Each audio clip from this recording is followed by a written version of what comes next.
வணக்கம். நம்முடைய ஜி ஞானசம்பந்தன் அப்படிங்கிற யூடியூப் சேனல் தொடங்கி ஒரு 1.25 ஆண்டு ஆச்சு. மிகச் சிறப்பாக போயிட்டுருக்குது. உலகெங்கும் இருக்கிற வரவேற்பு பெரிய மகிழ்ச்சியை தருது. நாங்களும் இதில் புதுசு புதுசாக என்ன செய்யலாம் அப்படிங்கிற அளவுக்கு நாங்கள் பார்த்துக்கிட்டே இருக்கோம். இன்னும் கூட நெட்ஃப்ளிக்ஸு, இன்னும் அமேசான் இந்த மாதிரியான விஷயங்களில் ஈடுபடலாம் அப்படிங்கிற ஒரு யோசனையும் வச்சுருக்கிறோம். இதுக்கிடையில் என்ன நீங்கள் பேசிகிட்டு தான் இருப்பீங்களா, பட்டிமன்றம் தான் பேசுவீங்களா அப்படின்னு கேட்குறதோடு மட்டும் இல்லாமல் பலர் பல கருத்துக்களை எல்லாம் சொல்கிறாங்க. இப்போ என்னுடைய பேச்சை கேட்ட பல பேர் பாராட்டுறாங்க, யோசனை சொல்கிறாங்க, சந்தேகம் கேட்குறாங்க. யோசனை சொன்னவங்களுக்கு நான் நன்றி செலுத்துகிறேன். பாராட்டினவங்களுக்கு வாழ்த்து சொல்கிறேன். கேள்வி கேட்டவங்களுக்கு என்ன சொல்கிறது? பதில் தான் சொல்லணும். இப்போ அதை நாங்கள் என்ன பண்ணுறோம் அப்படின்னா, நீங்கள் கேட்டவை. எங்கேயோ கேட்ட மாதிரி இருக்கா? ஒன்றும் இல்லைங்க. அந்த காலத்தில் சிலோன் ரேடியோவில் KS ராஜான்னு ஒருத்தர், அவர் குரலுக்காகவே இந்த உலகம் முழுவதும் அவர் நேசித்தது. நீங்கள் கேட்டது, நீங்கள் கேட்டவை, நீங்கள் கேட்டவை நிகழ்ச்சியை மீண்டும் கேட்கலாம் அப்படின்னு ஆரம்பிப்பார். அது மாதிரி இப்போ நீங்கள் கேள்விகள் நிறைய பேர் கேட்டிருக்கிறீங்க. நீங்கள் கேட்டவை கேள்விகளுக்கு நான் பதிலளிக்க இருக்கிறேன். கேள்வியும் பதிலுமாக இந்த நிகழ்ச்சி தொடரும். நீங்கள் கேட்டவைக்கான பதில்கள் இதோ. அர்ஜுன் கேட்டிருக்காரு. வணக்கம் ஐயா, தமிழ் இலக்கியத்தில் பங்க்சுவேஷன் என்று சொல்லக்கூடிய குறியீடுகள் பயன்படுத்தப்பட்டனவா அல்லது தமிழுக்கென்று தனியாக குறியீடுகள் இருந்தனவா? அழகாக கேட்டிருக்கீங்க. இந்த பங்க்சுவேஷன் அப்படிங்கிறதுக்கு நம்ம என்ன செய்வோம் அப்படின்னா, குறியீடுகள் அப்படின்னு சொல்லுவோம். தமிழ் இலக்கியங்கள் 2000 ஆண்டு பழமையுடைய என்னங்கிறது நமக்கு தெரியும். ஓலையிலிருந்து, தாமிர பட்டயத்திலிருந்து, கல்வெட்டிலிருந்து பிறகு தான் அச்சுக்கு வந்தது.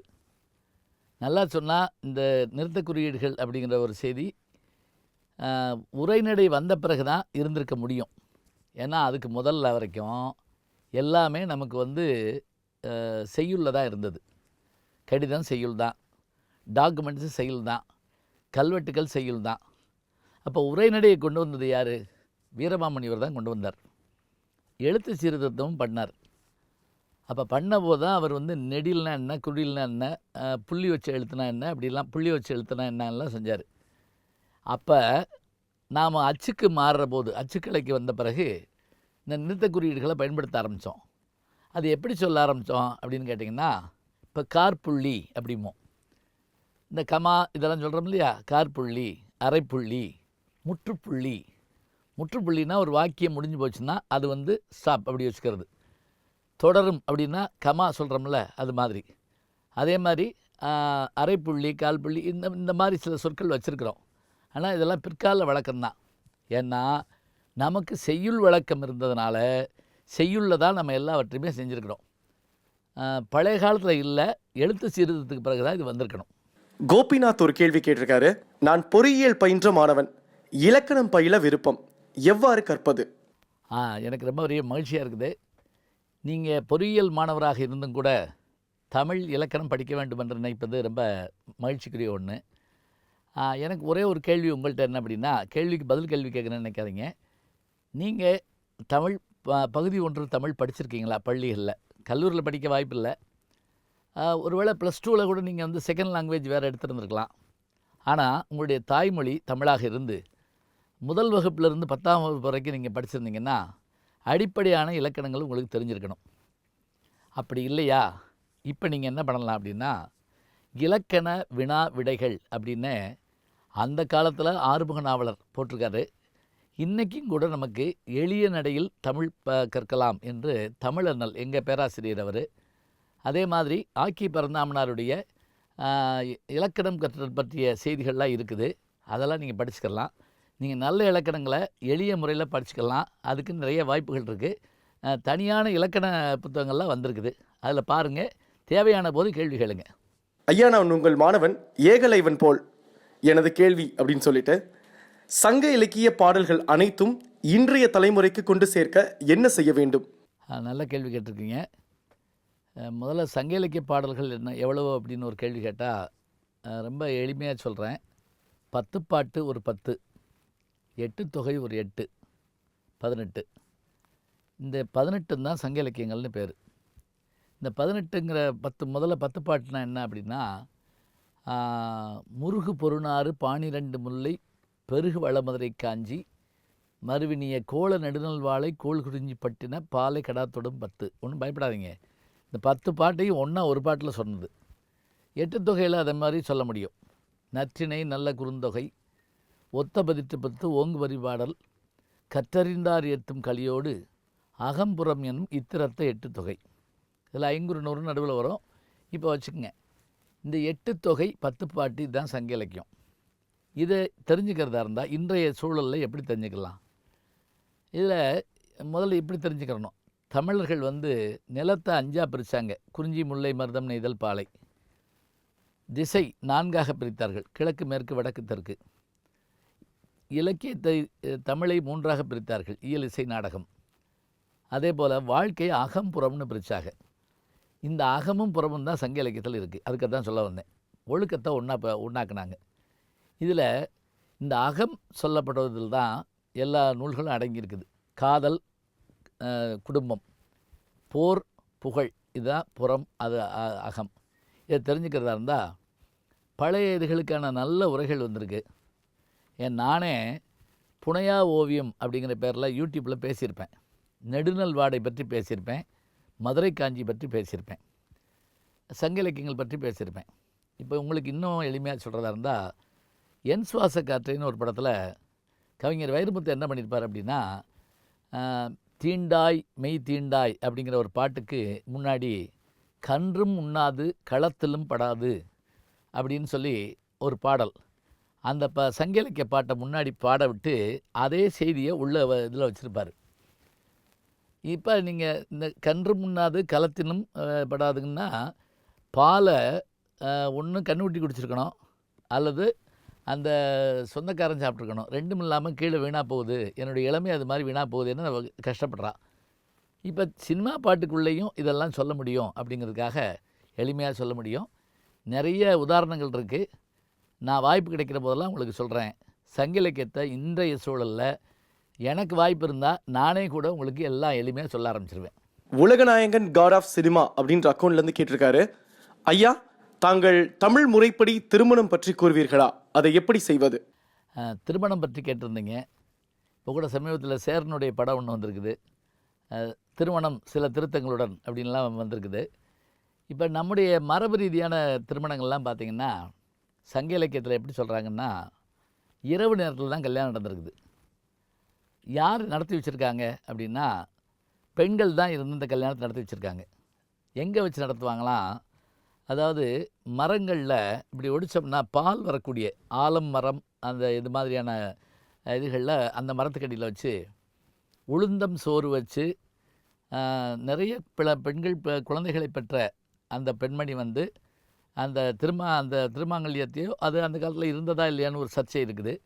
அந்த திருமணத்தை அவங்க நடத்தி வைப்பாங்க. குலவை போடுதல் அப்படின்னு ஒரு பழக்கம் உண்டு. அதுக்கு அப்படி தொண்டையில் வச்சு இது பண்ணுவாங்க. சந்தனம் குங்குமம் கொடுப்பாங்க. இரவு உணவு முடிஞ்சு போச்சு. இதுதான் திருமணம். பெரும்பாலும் முழு நிலவு நாளாக இருந்தால் நல்லாயிருக்கும். இப்போ தமிழ் திருமண முறைகளில் நீங்கள் கேட்டபடி பார்த்தா, இப்போ நானே நிறைய திருமணங்கள் நடத்தி வச்சுருக்கேன். என்னுடைய 30 ஆண்டு கால பேராசிரியர் பணியில் நான் 1000க்கு மேற்பட்ட திருமணங்கள் நடத்தி வச்சுருக்கேன். என்ன நான் எப்படி நடத்துவேன்னு உங்களுக்கு எளிமையாக சொல்கிறேனே. நான் என்னுடைய தலைமையில் திருமணம் அப்படின்னா, மணமகன் வீட்டார் மணமகள் வீட்டால் எல்லாரையும் மேடைக்கு வரவழைச்சிட்டு, பெற்றோர்கள், பெண்ணின் பெற்றோர்கள், மணமகனின் பெற்றோர்கள் 2 பேரையும் மேடையில் நிறுத்திட்டு, அதே போல் தாய்மாமன், அதாவது மணமகளுடைய தாய்மாமன், மணமகளுடைய தாய்மாமன் 2 பேரை சொல்லி, முதல்ல மணமகளுடைய தாய்மாமன் அவருக்கு அந்த பெண்ணுக்கு மாலை அணிவிக்கணும். மணமகனுடைய தாய்மாமன் அவருக்கு அணிவிக்கணும். பிறகு இவர்கள் அவர்களுக்கு வணக்கம் செலுத்தணும். அதுக்கு பிறகு நான் பேச ஆரம்பிப்பேன். ஒரு 10 நிமிஷம். எப்படி அப்படின்னா, தேவாரம், திருவாசகம், திவ்ய பிரபந்தம், திருக்குறள், தமிழ் இதுகளை சொல்லி மணமக்களை வாழ்த்துவேன். வாழ்த்தி முடித்த பிறகு திருமாங்கல் தேர்த்து கொடுத்து அவங்கள்ட்ட கொடுத்துட்டு, இந்த வாழ்த்துற போது பூவும் மலரும் மலரும் அந்த மஞ்சள் அரிசியும் கொடுப்பாங்கள்ல, அதை மட்டும் நான் என்ன செய்வேன் அப்படின்னா, எல்லார்கிட்டும் கொடுத்துட்டு, அங்கேருந்து எரியாதீங்க, திருமணம் முடிஞ்ச பிறகு மணமக்கள் நான் கீழே கூட்டிகிட்டு வர்றேன், அங்கங்கே உங்ககிட்ட வர்றப்போ லேசாக அவங்க தலையில் போட்டு ஆசீர்வாதம் பண்ணுங்கன்னு சொல்லுவேன். முடிஞ்ச உடனே உணவு, இவ்வளோதான். ரொம்ப எளிமையாக இருக்கும். வாழ்க்கைக்குரிய விஷயங்களை சில சான்றோர்கள் பேசுவாங்க. எப்படி வாழணும், திருக்குறள்லேருந்து எடுத்துக்காட்டு சொல்லுவாங்க. அன்பு மரணம் உடைத்தாய் நில் வாழ்க்கை பண்பும் பயனும் அது. இப்போ இவ்வளவு எளிமையாக திருமணத்தை நம்ம நடத்தி கொடுக்கலாம். தமிழ் பாடல்களை வச்சு, தமிழ் மரபை வச்சு, உறவை விட்டு கொடுக்காமல், குலதெய்வத்தை வணங்கி, சுற்றத்தார்கள் சூழ இருந்து இதை திருமணம் பண்ணலாம். பெரிய மண்டபங்களை பிடிச்சி பண்ணணும்னு அவசியம் இல்லை. கோயில்கள் வச்சும் பண்ணலாம். ஏன் சாதாரணமாக ஒரு பள்ளிக்கூட அரங்கு நமக்கு வாடகை கிடைச்சா கூட அங்கே வச்சு கல்யாணம் பண்ணி கொடுப்பாங்க.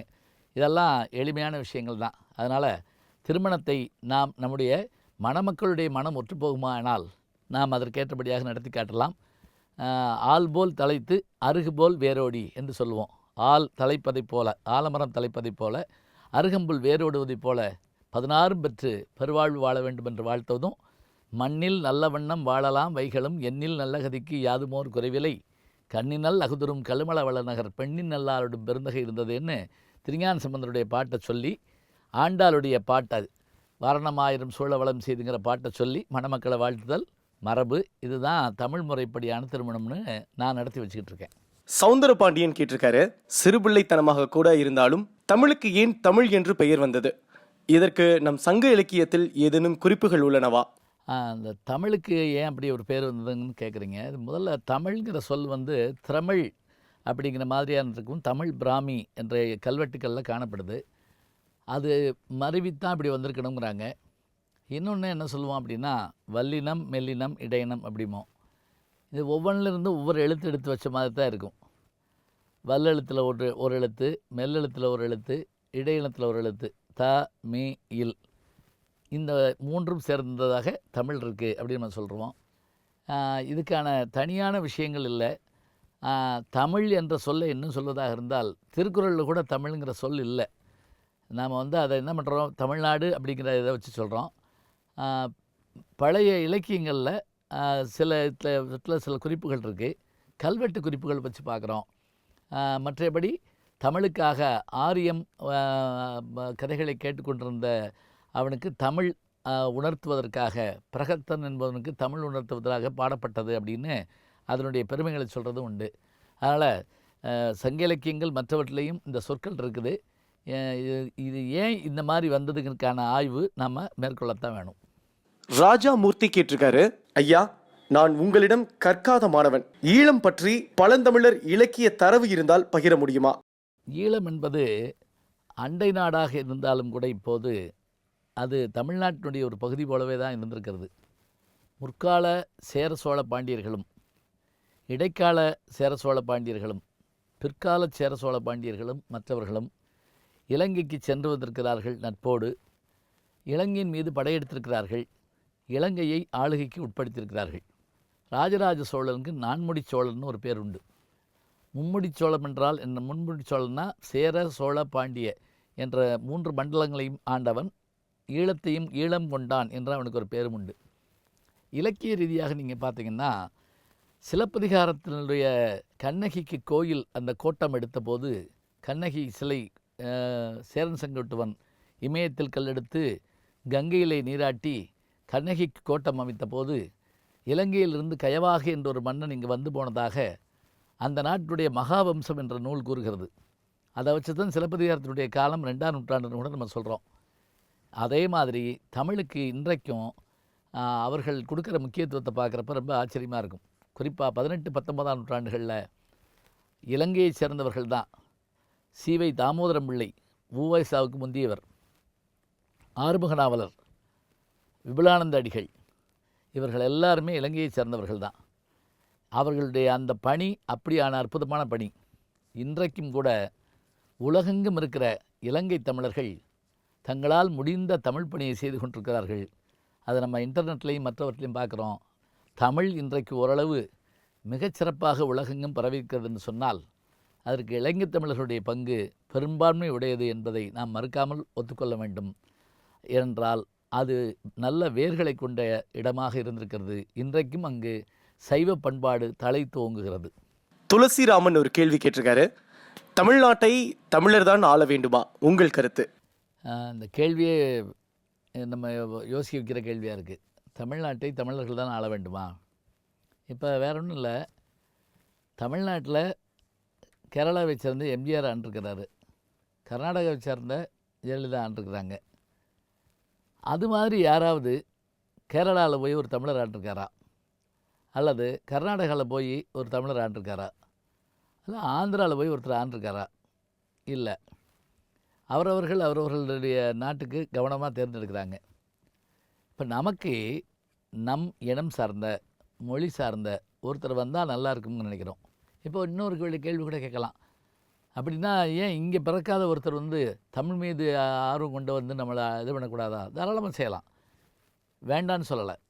இப்போ ஜி போப் போன்றவர்கள், கால்டுவெல் போன்றவர்கள், ரேனிஸ் பாதிரியார் போன்றவர்களெல்லாம் அயலகத்திலிருந்து வந்து தமிழுக்கு தொண்டு செய்தார்கள். தொண்டு தான் செய்தார்களே தவிர அவர்கள் நம்மை ஆட்சி செய்யவில்லை.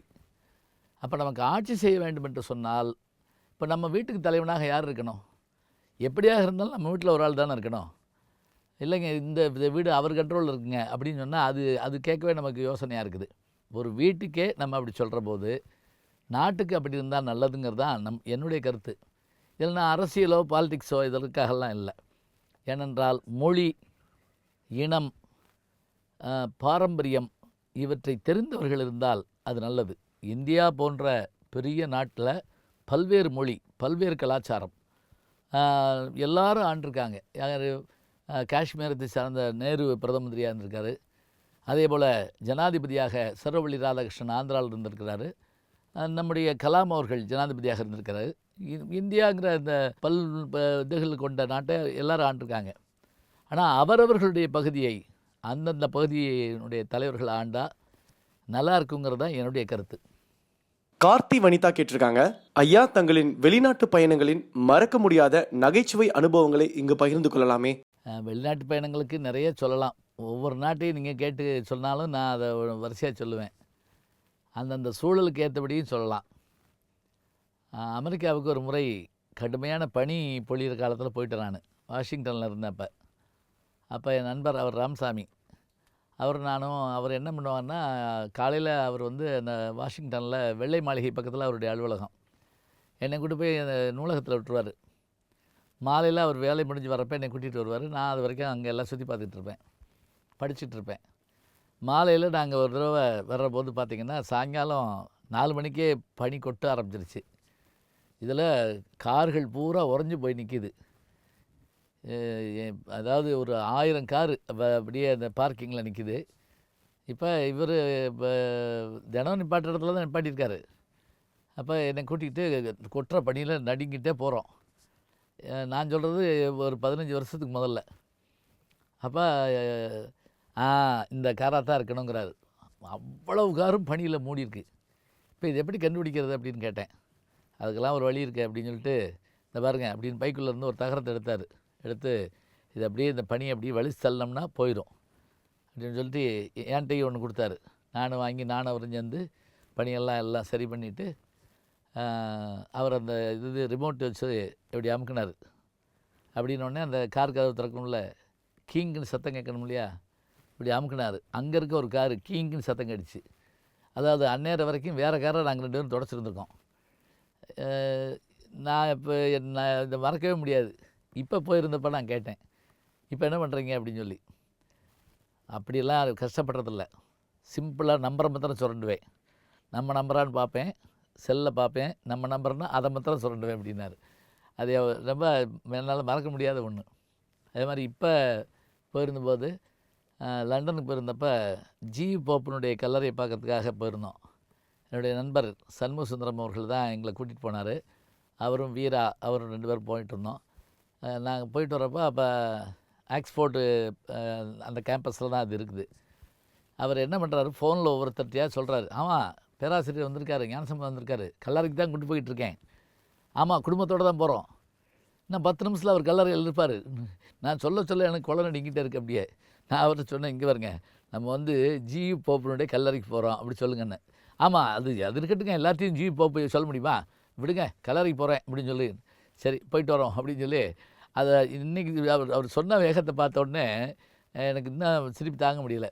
இது மாதிரி ஒவ்வொரு இடத்துக்கு போகிற போதும் ஒரு புது விஷயங்கள் அனுபவங்கள் இருக்கும். அந்த ரயிலில் ஏறி இறங்குறப்ப பார்த்திங்கன்னா நியூயார்க்லேருந்து நியூ ஜெர்சிலேருந்து நியூயார்க்கு போகிறப்ப ட்ரெயினில் ஏற்றி விட்ருவாங்க. அப்போ அந்த டிக்கெட்லாம் வாங்கி கொடுத்துட்டா எந்த ஸ்டேஷனில் இறங்குறதுன்னு எனக்கு யோசனையாக இருக்கும். அங்கே சொல்லுவாங்க. அப்போ அங்கே இருக்க ஒரு அமெரிக்கர்கிட்ட நான் கேட்டேன். அவர் சிம்பிளாக எனக்கு ஒரு யோசனை சொன்னார். உங்கள் டிக்கெட் கையில் இருக்குது பார்த்தீங்களா, அதுலேயே டைம் இருக்கும். இப்போ நீங்கள் இப்போ நீங்கள் ஏறியிருக்கீங்க, எங்கே நியூ ஜெர்சியில் ஏறியிருக்கீங்க, மணி 8 இல்லையா, 8:20க்கு எடிசன் அப்படின்னு போட்டிருக்கா, நீங்கள் 8:20க்கு இறங்கினீங்கன்னா அங்கே எடிசன் இருக்கும் அப்படின்னார். அதான் அந்த தாமஸ் ஆல்வா எடிசன் பல்பு கண்டுபிடிச்ச இடம். அதே மாதிரி ஒவ்வொரு டவுனும் அதில் போட்டிருக்குது, அந்தந்த டைம் போட்டிருக்குது. இப்போ நான் எளிமையாக சொல்கிறேனே, இப்போ மதுரை 8 மணிக்கு கிளம்புறோம், 8:20 அப்படின்னா கொடை ரோடுன்னு வச்சுக்கோங்களேன், நம்ம இறங்குனா கொடை ரோடு இருக்கணும்.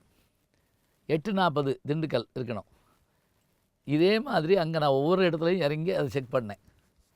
சரி, இதை நம்ம ஊரில் செய்ய முடியுமா? ஒரு தடவை நான் மதுரையிலேயே ஏறி மதுரையிலேயே இறங்கினேன். ஏன் ட்ரெயின் கிளம்பலைன்னு யாருக்குமே தெரியல.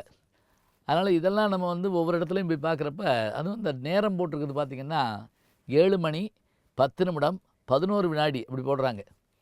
11வது வினாடி அந்த வண்டி நிற்கிதுங்க. நம்ப முடியாத விஷயங்கள் மாதிரி இருக்கும். ஆனால் ரொம்ப ஆச்சரியமாக இருக்கும். இன்னும் ஒரு செய்தியை மட்டும் நான் சொல்கிறேன். இந்த பணத்துக்கு சில்லறை மாற்றுற மிஷின் எல்லா இடத்துலையும் உண்டு.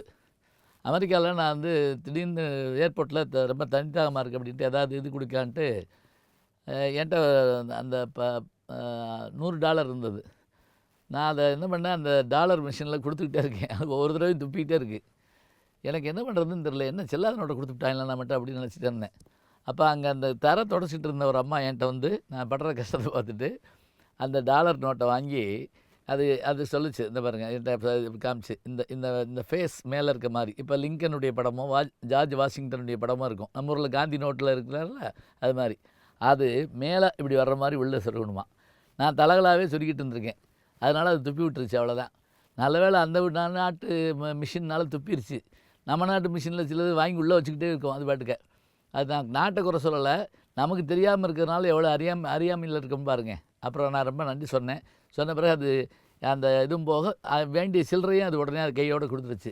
அதனால் போகிற போது நாம் சந்திக்கக்கூடிய அனுபவங்கள் இருக்கு பாருங்கள், அது தனியாக ஒரு புத்தகமே எழுதலாங்க.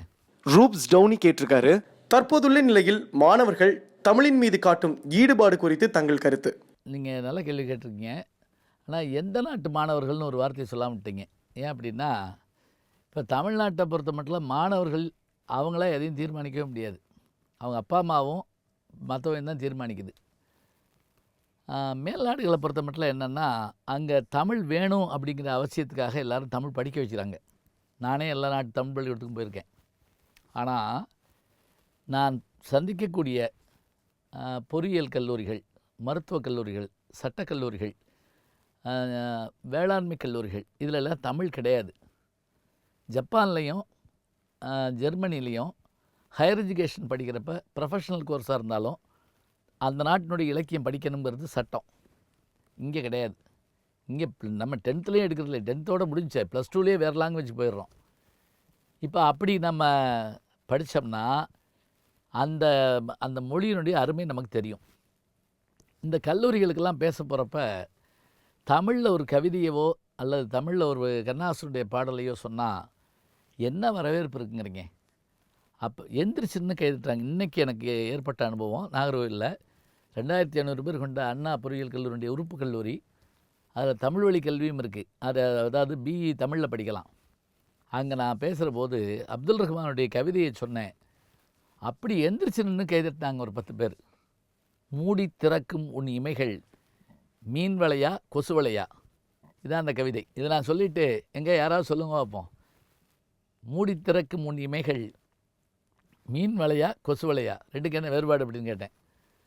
ஒன்றும் இல்லைங்க, ஒரு வலை உள்ளே இருப்பதை வெளியே விடாது, இன்னொன்று வெளியே இருப்பதை உள்ளே விடாது. மீன் வலை உள்ளே இருப்பதை வெளியே விடாது, கொசு வலை வெளியே இருப்பதை உள்ளே விடாது.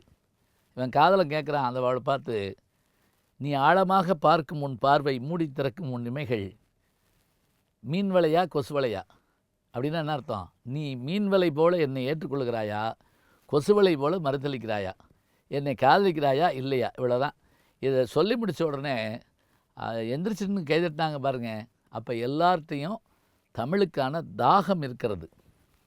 எடுத்து தருவதற்கும் அறிமுகப்படுத்துவதற்கும் ஆட்கள் இருந்தால் போதும், நான் ஒரு வேளை இந்த நாட்டுக்கு அமைச்சராக வந்தேன்னு வச்சுங்களேன், நான் என்ன செய்வேனோ வைங்க, சிரிப்பாக தான் இருக்கும் உங்களுக்கு இதை கேட்குறப்ப. வந்தால் உயர்கல்வியில் தமிழ் கொண்டு வர வேண்டும். ஏனென்றால் தமிழை நாம் தக்க வயதில் படிக்கிற போது அதனுடைய அருமை தெரியும் என்பதுதான் உண்மை. தினேஷ் கண்ணா கேட்டிருக்காரு, வைணவம் தமிழுக்கு ஆற்றிய பணிகள். வைணவம் பற்றி கேட்டதுக்காக ரொம்ப மகிழ்ச்சி. நம்முடைய தமிழகத்தில் குறிப்பாக இந்தியா முழுவதும் எடுத்து பார்த்திங்கன்னா 6 மதங்கள் முக்கியமாக சொல்லுவாங்க. அதாவது சிவனை வழிபடுகின்ற சைவம், திருமாலை வழிபடுகின்ற வைணவம், சக்தியை வழிபடுகின்ற சாக்தம், கணபதியை வழிபடுகின்ற காணாபத்தியம், முருகப்பெருமானை வழிபடுகின்ற கௌமாரம், அதே போல் சௌரம் என்றொரு மதம் இருக்கிறது, நெருப்பை வழிபடுகின்ற மதம். இதில் இந்தியாவில் குறிப்பாக தமிழ்நாட்டில் இருக்கக்கூடிய 2 மதங்கள் என்னன்னு கேட்டிங்கன்னா, ஒன்று வைணவம், இன்னொன்று தமிழ். தமிழில் 63 நாயன்மார்களுடைய வரலாறு சொல்லப்படும், இலக்கியங்கள்லாம் ஏற்றப்பட்டிருக்கு. அதே போல் வைணவத்துக்கு திருமாலுக்கு 12 ஆழ்வார்கள், பொய்கை ஆழ்வார், பூதத்தாழ்வார், பேயாழ்வார், நம்மாழ்வார், பெரியாழ்வார், ஆண்டாள், திருமலிசை ஆழ்வார், திருப்பாண ஆழ்வார், திருமங்கை ஆழ்வார் அப்படின்னு 12 ஆழ்வார்கள். அவர்கள் பாடிய அந்த பாடல்கள் 4000 திவ்ய பிரபந்தம் என்ற பேரில் இருக்குது. இந்த 4000 திவ்ய பிரபந்தம் தமிழுக்கு கிடைத்த ஒரு பொக்கிஷம். இதுக்கு எழுதப்படுகின்ற உரைகள் எல்லாம் அவ்வளோ அருமையாக இருக்கும். ஈரத்தமிழ் அப்படின்னு வைணவத்தை தான் சொல்லுவாங்க. பச்சைமா மலைபோல் மேனி பவளவாய் கமலச்செங்கன் அச்சுதா அமரரேரே ஆயர்தம் கொழுந்தே என்னும் இச்சுவை தவற யான் போய் இந்திரலோகமாளும் அச்சுவை பெருதும் வேண்டேன் அரங்கமா நகருளானே அப்படின்னா ஆயிரதம் கொழுந்து. இதுக்கு உரை எழுதுகிறப்ப நம்மளை ரசிக்க வைப்பாங்க. கொழுந்துன்னா என்ன அப்படின்னா, ஆயிரதம் கொழுந்துனா கண்ணபெருமானா, ஆயிரத குலத்தில் தோன்றிய அணிவிளக்கவன். கொழுந்து இப்போ ஒரு செடியில் கொழுந்து வாடிச்சுன்னு வைங்களேன், உடனே தண்ணியை கொண்டு கொழுந்தில் ஊற்ற மாட்டோம். எங்கே ஊற்றுவோம்? வேரில் ஊற்றுவோம். வேரிலே வெக்கை தட்டினால் கொழுந்து வாடுமா போலே என்று உரையாசிரியர் எழுதுவாங்க. பக்தர்களுக்கு ஏதேனும் ஆபத்து ஏற்பட்டால் எம்பெருமான் முகம் வாடி போகுமா. எவ்வளோ அழகான விஷயமா இருக்குது பாருங்கள். உரையாசிரியர்கள், அதுவும் குறிப்பாக வைணவ உரையாசிரியர்கள், வைமுகோ போன்றவர்கள், அதே போல் 6000 படி 36,000 படி போன்ற அந்த அடுக்கடுக்கான உரைகளெல்லாம், திருப்பாவைக்கு சொல்லப்படுகின்ற உரைகளெல்லாம் அவ்வளோ அருமையாக இருக்கும். தமிழ் கற்க வேண்டும் என்று சொன்னால் வைணவ நூல்களை அருமையாக படிக்க வேண்டும். இன்னும் சொல்கிறதா இருந்தால், கடவுள் மறுப்பு இயக்கத்தை சார்ந்த பாரதிதாசன் 2 பேரை குறிப்பிட்டு சொல்வார். ஒன்று ஆண்டாளுடைய அந்த பாசுரங்களை சொல்லி அதை படிக்காமல் ஒருத்தன் தமிழ் படிக்கக்கூடாது அப்படிம்பார். அதே போல் சைவத்தில் குமரகுருவருடைய பாடல்களை கட்டாயம் படிக்கணும் அப்படிம்பார். அப்போ எல்லாரையும் ஈர்த்தது வைணவ தமிழ் தான். அதனால தான் இன்றைக்கும் கூட கோயில்களில் ஒழிச்சிட்டு இருக்கிறது எது? சூடி கொடுத்த சுடற்குடியாகிய ஆண்டாளுடைய அந்த பாசுரங்கள் தான். பூமாலை வாடிவிடும், பாமாலை வாடாது. ஆயிரக்கணக்கான கேள்விகள் வந்தது. உண்மையாக அந்த கேள்விகள் எல்லாத்துக்கும் என்னால் பதில் சொல்ல முடியுமான்னு சொல்ல முடியல. சில கேள்விகளுக்கு மட்டும் நான் பதில் சொல்லியிருக்கேன். இந்த பதில் குறித்து உங்களுடைய கருத்துக்களை எனக்கு தெரிவிங்க. அது மட்டும் இல்லை, எனக்கு நேரம் கிடைக்கிற போதெல்லாம் இந்த மாதிரியான உரையாடல் வச்சுக்கலாம். இப்போ இந்த பதிலெல்லாம் நான் கொடுத்துட்டேன். அடுத்த வாரத்தில் நீங்கள் இது கேள்விகள் ஏதேனும் இருந்தால் அந்த கேள்விகளை இந்த நான் சொல்லியிருக்க பதிலுக்கு கீழே உங்களுடைய கேள்விகளை பதிவு செய்யுங்க. அதுவரை நீங்கள் கேட்டவை நான் தருபவை.